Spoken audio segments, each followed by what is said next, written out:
नमस्कार मित्रांनो, मी संदेश अकॅडमीमध्ये तुमचं सगळ्यांचं स्वागत करत आहोत. आज दिनांक 20 डिसेंबर 2025. आजचा आपण पेपर बघत आहोत 100 क्रमांकाचा आपला पोलीस भरतीचा पेपर. आपला पॅटर्न असतो मित्रांनो, सामान्य ज्ञान, बुद्धिमत्ता चाचणी, गणित, मराठी व्याकरण, चालू घडामोडी यावर पोलीस भरती अवलंबून आहे. यावर पोलीस भरती आपली अवलंबून आहे. म्हणजे याच्यामध्येच आपल्याला प्रश्न येतात.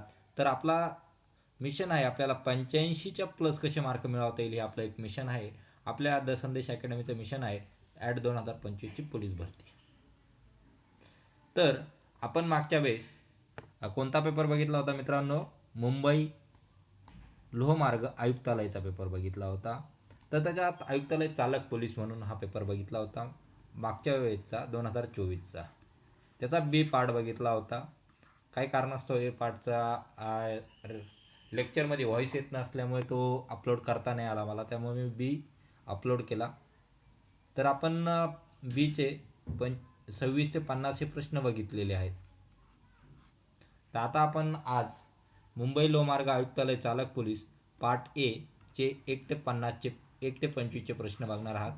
या 25 प्रश्नापैकी तुम्हाला किती मार्क मिळतात ते तुम्ही मला कमेंट बॉक्समध्ये सांगायचे.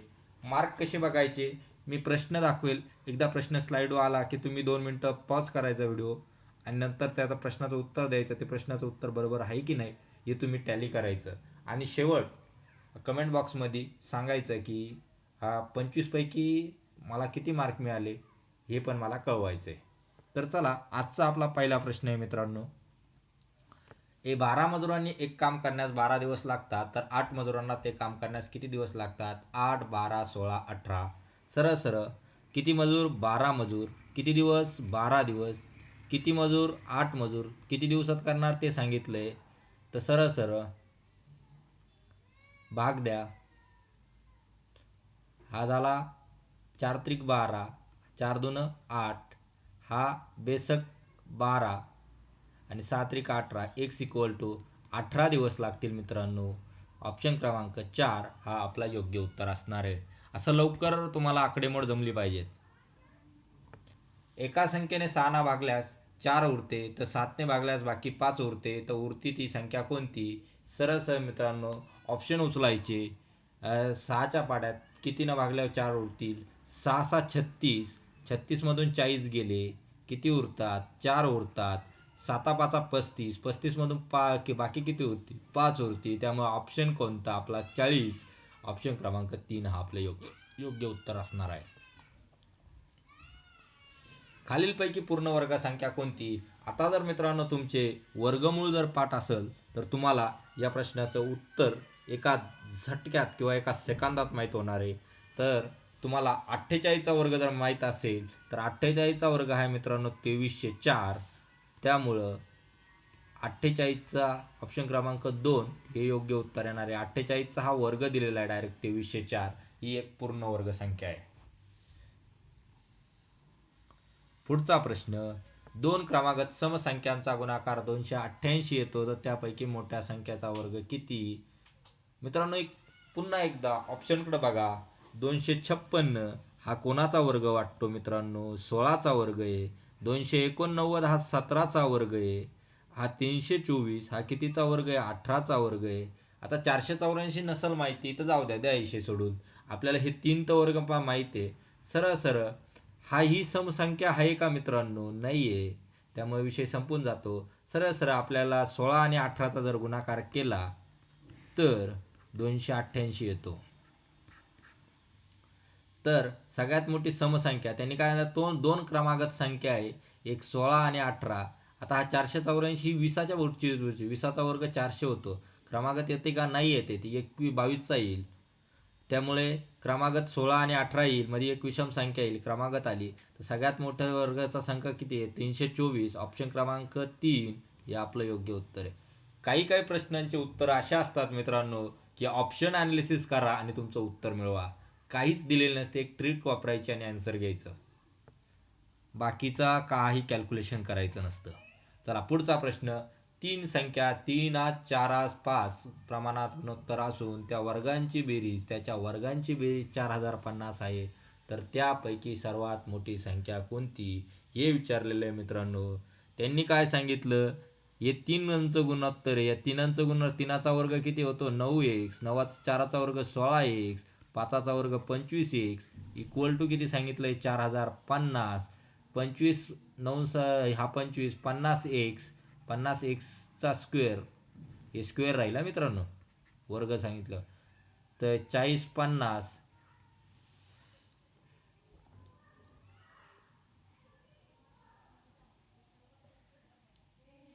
तर सरळ सरळ 1चा वर्ग इक्वल टू 4050 भागिले 50. हा शून्य गेला, हा शून्य गेला, 5 8 40 आणि 5 1 5. 1चा वर्ग इक्वल टू 81 आला तर x इक्वल टू किती येणार 9 येणार. आता सरळ सरळ त्यांनी काय विचारली, सर्वात मोठी संख्या 5 आहे. 5 9 45. ऑप्शन क्रमांक 4 आपलं योग्य उत्तर असणार आहे. आता 45 कसा आला, सगळ्यात मोठं गुणोत्तर काय मित्रांनो 5, आपला x आला 9, 5 9 45. आलं, जमलं सगळ्यांना. चला दुसऱ्या वेळेस त्या ही झाली सगळ्यात मोठी. लहान मोठी यावा, हिची किती येणार आहे 27 येणार आहे, ही 36 येणार आहे आणि ही 45 येणार आहे. अशा संख्या येणार होत्या. तर आपल्याला मोठी विचारली म्हणून आपण मोठी संख्येचं उत्तर काढलेलं आहे. चला पुढचा प्रश्न. 0.8 इंटू 0.8 इंटू 0.8 सरळ सरळ 8चा क्यूब जर कोणाला माहीत असेल तर उत्तर एकदम सोपं आहे. 8चा वर्ग आहे, 8चा घन आहे तो 512. 512 लिहा. आता तुम्ही म्हणशाल सर शून्य किती द्यायचे, पॉईंट किती द्यायचे, तर मित्रांनो सरळ लिहायचे. ही किती पॉईंट आहे 3, हे किती 2, ही किती 6. सरळ सरळ 3 पॉईंट झाले, आणखी 3 द्या आणि टिंब द्या म्हणजे पॉईंट द्या आणि 0 द्या. हे तुमचं ॲन्सर असणार आहे. कोणतं ॲन्सर आलं तुमचं,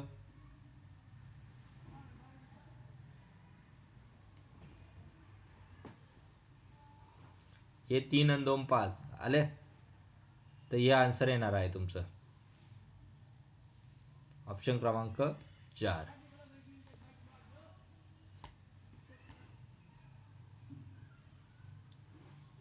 नाही तर तुम्ही आणखीन एका पद्धतीनं करू शकतात. 8 गुणिले 100, 8 गुणिले किती येणार आहे 10 येणार आहे, तो 0.8 येणार आहे. 8 भागिले 100 गुणिले 8 भागिले 1000 असं आहे. त्याचा इक्वल टू चौथा पर्याय येणार आहे आपला.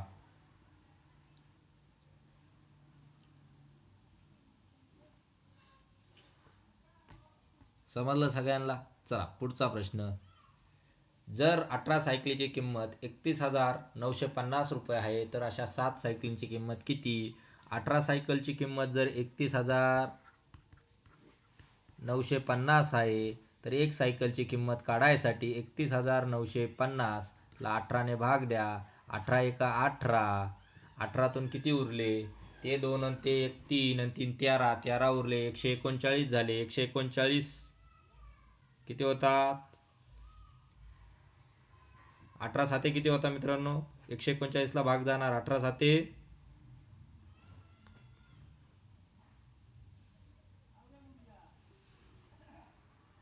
126. परत किती उरले 12 उरले, 12 125, पुन्हा 18 साते 126 आणि अशा प्रकारे त्यांचा भागाकार येणारे. एका सायकलीची किंमत येणारे 1775. या 1775 त्यांनी 7 सायकलींची विचारली. 1775 गुणिले 7 करा. 7 5 35, हातच्या आला 3, 7 7 49, 49 आणि 3 52, हातच्या आला आता 2 आहे का इथं 2 झाला 25 25 आला. हे 2 ऑप्शनमध्ये आलेले. 5 आला 7 7 49, 49 आणि ते 4 54. ऑप्शन क्रमांक 2 हे आपलं योग्य उत्तर येणार आहे. पुन्हा तेच येणार 5 येणार 7 1 7 7 12 12,425. ऑप्शन क्रमांक 2 हे आपलं योग्य उत्तर असणार आहे. काही ऑप्शन बघायचे, काही उत्तर म्हणजे आपल्याला टाईम कमी लागला पाहिजे. 2 वर्तुळाच्या त्रिज्यांचे गुणोत्तर 3/4 आहे तर त्या परिघाचे गुणोत्तर किती. वर्तुळाचे गुणोत्तर त्रिज्या इक्वल टू परिघ डायरेक्टली प्रोपोर्शनल असतात ते, तर त्यामुळं ते त्रिज्याचं गुणोत्तर जेवढंच दिलं तेवढंच परिघाचं असणार आहे मित्रांनो. ऑप्शन क्रमांक 3-4 हेच राहणार आहे. ऑप्शन क्रमांक 3 आपलं योग्य उत्तर असणार आहे. चला पुढचा प्रश्न. एका व्यवहारात झालेल्या 7,200 नफा ABC यांना अनुक्रमे 2-3, 3-4 याप्रमाणे वाटलास बीचा नफा किती? सरळ सरळ आता ऑप्शन आपण वाचत नाही, डायरेक्ट घेऊ. 7,200, आता हे किती? 2 आणि 3, 4 आणि 3 7, 7 आणि 1 9, 9 8 72, 800 आला.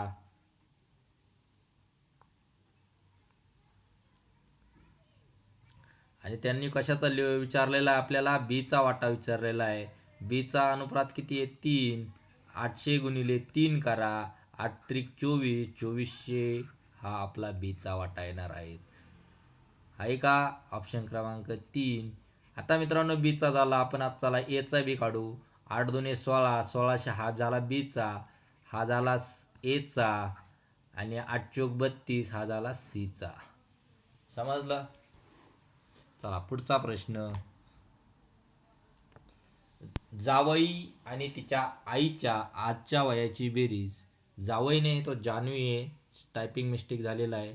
जावईच्या ऐवजी जान्हवी म्हणा तुम्ही. जान्हवी व तिच्या आईच्या आजच्या वयाची बेरीज म्हणजे आज,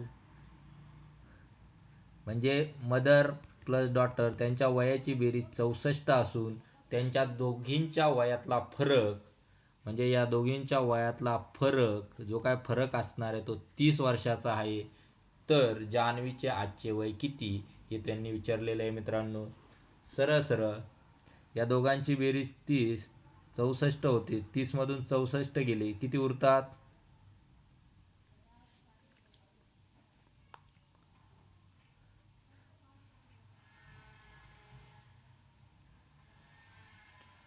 4 हा 7, 7तून 3 गेले 3. आता या 2 होत्या, 34 भागिले 2 करा, 17 हे आजच्या जान्हवीचं वय येणार आहे.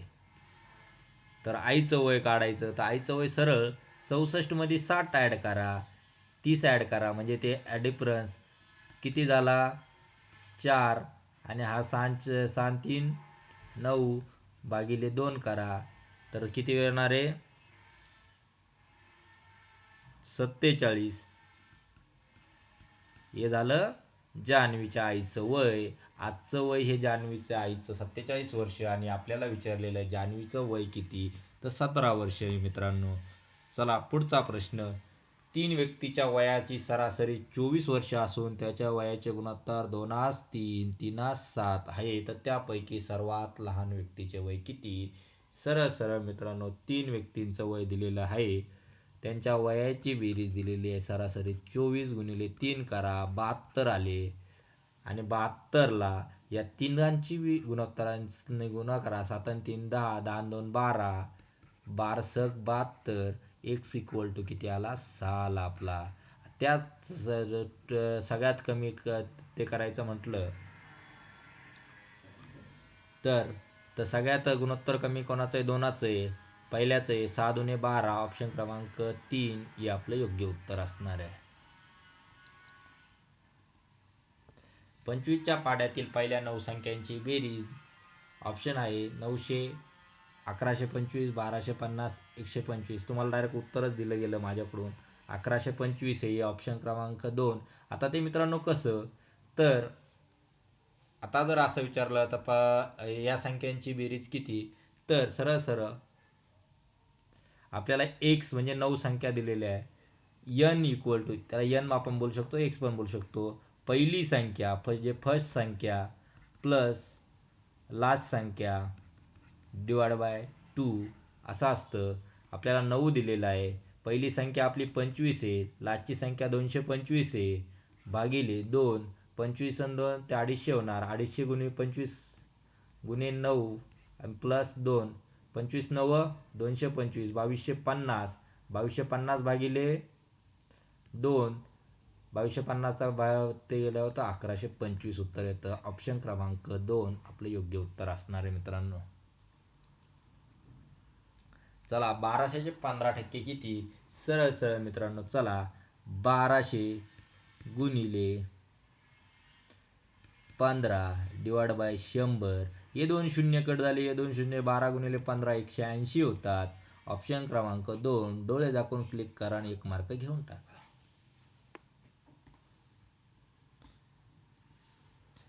एका गावातील लोकसंख्या 5000 आहे, तर ती दरवर्षी 10% वाढते, तर त्या वर्षाची गावची लोकसंख्या किती? 2 वर्षाची संख्या विचारलेली आहे. आता मी तुम्हाला एक फॉर्म्युल्याचं उदाहरण सांगेल. एक सरळ सरळ एक फॉर्म्युला आहे, या फॉर्म्युल्यात टाकायची किमती आणि आपला आन्सर काढायचं. तो फॉर्म्युला आहे मित्रांनो P = 1 + R divide by 100 into N. याच्यात P हा 5000 असणार आहे, 1 हा किती असणार आहे? 1 तसाच असणार आहे. R किती? 10% दिलेला हा 100 आणि किती वर्षासाठी? 2 वर्षासाठी. हे जे काय उत्तर येणार आहे ते तुमचं येणार आहे 6050. आता मी तुम्हाला ही वेगळी गोष्ट सांगतो. हे आपलं झालं ऑप्शन क्रमांक 1, हे उत्तर झालं. तर आता आपल्याला 5000 दिलेली, ही 5000 एक पूर्ण ती किती? 10% वाढली. 10% वाढली, तरी 5000चे 10% किती होता? एवढं कॅल्क्युलेशन न करता आपण एकदम सोपं करू. 5000चे 10% किती होतात? 10% 500 होता. म्हणजे पुढल्या वर्षी किती होणार? 5550. 5550चे प्लस 10% करा, ते किती होणार? 550. 550 मध्ये 5550 ॲड करा, तर 6550 हे आपलं उत्तर येणार आहे. ही एक शॉर्टकट प्रोसेस आहे. आणि आणखीन एक तिसरी इथं घेऊ आपण. तिसरी 5000ला 100 माना, 5000ला एक 100% माना, त्याला 10% वाढवा, यालाही 100 माना, नंतर याला पुन्हा 10% वाढवा. तुमचा आन्सर किती येणार आहे? 6050 येणार आहे. सरळ सरळ यावा, हे 2 शून्य, हे 2 शून्य, हा एक गेला. नाही, याच्यात काहीतरी चुकी झाली मित्रांनो. हा एक, आता अगोदर याचं आहे 5000, हा शून्य गेला, हा शून्य गेला, किती उरले? 500 आले आपली. 500 10% वाढणार आहे. 500 वाढल्यानंतर त्याच्यात ही पहिल्या वर्षाची वाढली, दुसऱ्या वर्षाची मी हे जे सांगितलं तीच कन्सेप्ट झाली. पुन्हा याच्यात 500 ॲड करा. 5500 इंटू 10%, त्याचे पुन्हा 5550 येणार. ते दुनिया 1050 ॲड करा 5000मध्ये, तर 6050 उत्तर आपलं येणार आहे. ऑप्शन क्रमांक ए. तिसऱ्या पद्धतीत थोडी काय मिस्टेक झालेली आहे, पण ही दुसरी पद्धत लक्षात ठेवा, आणि नाही तर आपला हा स्टँडर्ड फॉर्म्युला टाकून आपला आन्सर काढू शकता. चला, एक वस्तू 900 रुपयास विकल्यास 150 रुपये नफा होतो, तर शेकडा नफा किती? 14.5%, 20%, 25%, 16.3. सरळ सरळ 900 रुपयाला विकली, 150 रुपये नफा झाला, म्हणजे 900 मायनस 150 करा, आलं 750. 750ला सरळ सरळ 150ला 750 भागा, हा गेला 15 5 75, 1/5 म्हणजे 20% होतात. लक्षात ठेवा, ऑप्शन क्रमांक 2 हा आन्सर आहे आपलं. पुढचा प्रश्न, छापील किमतीवर 15% सूट देऊन दुकानदाराने एक मोबाईल 10,200 रुपयाला विकला, तर मोबाईलची छापील किंमत किती? सरळ सरळ एकदम सोपं. आपल्याला किती किमतीला 15% सूट दिली? 85%. 15% सूट दिली म्हणजे 85%ला त्यांना विकला, त्याची किंमत किती होती?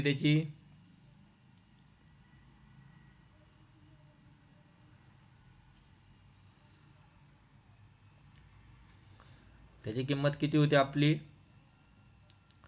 10,200ला विकला त्यांना, तर आपल्याला त्यांना ओरिजिनल किंमत किती होती ती विचारलेली आहे. ही ओरिजिनल किंमत काढायची आहे. तर सरळ सरळ काय करणार मित्रांनो, रेशो आणि लिंग गुणोत्तरांचा याच्यानुसार करायचं आहे.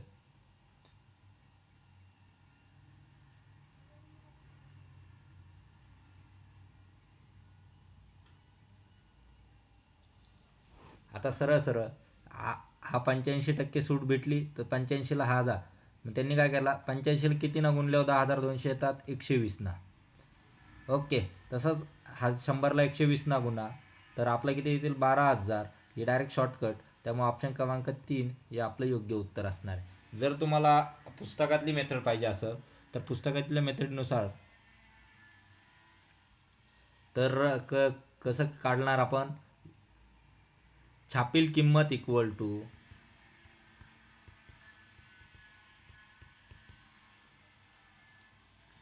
आपल्याला दिलेली सूट किंमत किती होती ती 10,200. किती किती पर्सेंट आपल्याला ते दिला होता 100%. 85% 15% सूट दिली होती. याचं जे कॅल्क्युलेशन देणार आहे तुमचं ते 12,000च येणार आहे.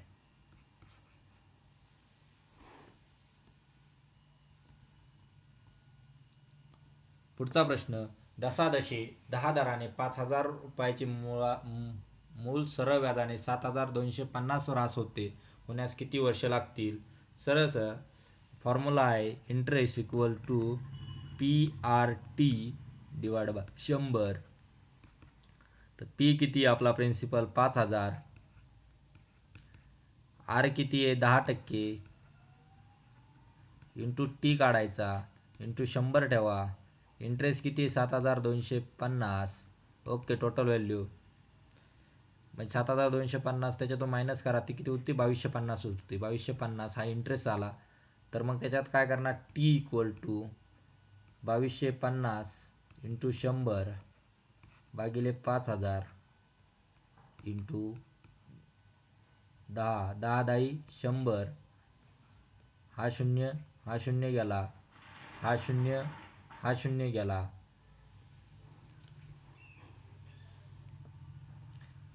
तर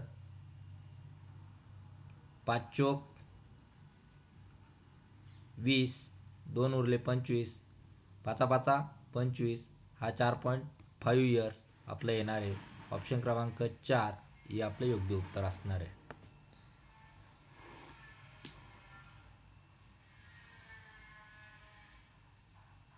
50 चोक 200 जरी झालं ओके तर इथेच येणार आहे आपलं. चला पुढचा प्रश्न, एका घड्याळाच्या दर तासाला तासाच्या संख्येप्रमाणे म्हणजे तासाच्या संख्येप्रमाणे दर अर्ध्या तासाला 1 याप्रमाणे टोल वाजतात. दुपारी 2:15 वाजपासून तर त्याच दिवशीच्या रात्री 10:15 पर्यंत एकूण किती टोल वाजतील. तर किती आहे 2:15 पासून 2:15 पासून ते किती 10:15 संध्याकाळचे. आता इथे येणार 2:30,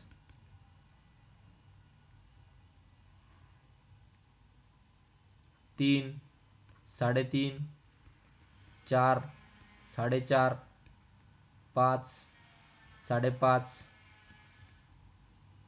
6, 6:30, 7, 7:30, 8, 8:30, 9, 9:30 आणि 10. 10:15 वाजणार आहे का नाही वाजणार आहे. आता सरळ तासाप्रमाणे वाजणाऱ्या त्या रेड मार्क करतो. 3, 3, 4, 4, 5, 5, 6, 6, 7, 7, 8, 8, 9, 9 आणि 10, 10. आता करा 10 सरळ बेरीज करा. 3 आणि 4 7 आणि 4, 4 आणि 3 7, 7 आणि 5 12, 12 आणि 6 18, 18 आणि 7 25, 25 आणि 8 33, 33 आणि 9 42, 42 आणि 10 52. हे झाले तासाप्रमाणे वाजणारे. आता अर्ध्या तासाच्या बघायच्या त्या मी ब्लॅक मार्करना करतो. 1, 2, 3, 4, 5, 6, 7, 8.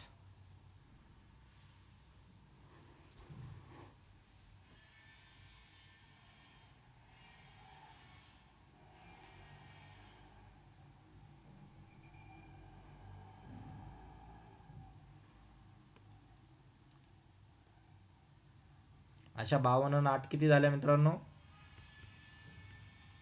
60.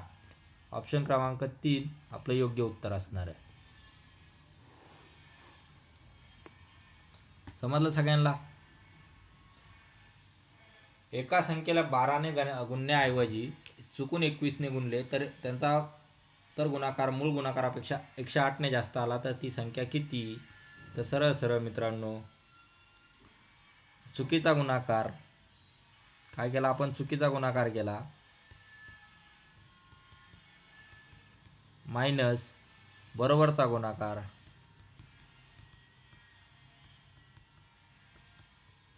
इक्वल टू 108 येतो फरकमध्ये. तर चुकीचा गुणाकार तर 21x हा किती? 12x. 21मधून 12 गेले, किती उरले मित्रांनो? 9x. 9x equal to 108. x equal to 12. 12 9च 108 होतात. x equal to 12. ऑप्शन क्रमांक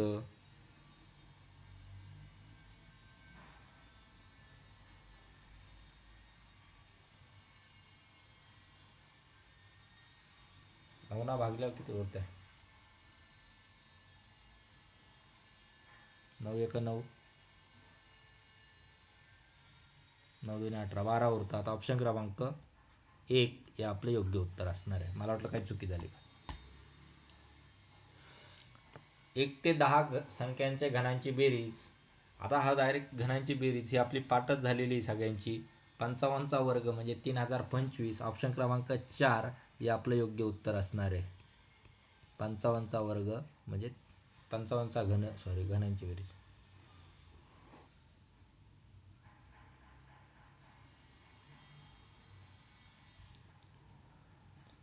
पुढचा प्रश्न, 70 आणि 105 दोन संख्यांचा लसावी 210 आहे तर मसावी किती? आता मित्रांनो काय असतं, असं जर उदाहरण दिलं तर पहिल्यांदी लसावी LCM इंटू मसावी इक्वल टू त्या दोन संख्या आहे त्यांचा काय असतो? गुणाकार, पहिली संख्या आणि दुसरी संख्या. तर लसावी किती दिलेला आहे आपल्याला? 210 दिलेला आहे. आपल्याला मसावी काढायचा आहे म्हणजे SCF इक्वल टू 70 गुणिले 105. आता सरळ सरळ करा. SCM इक्वल टू 70 गुणिले 105 भागिले 210.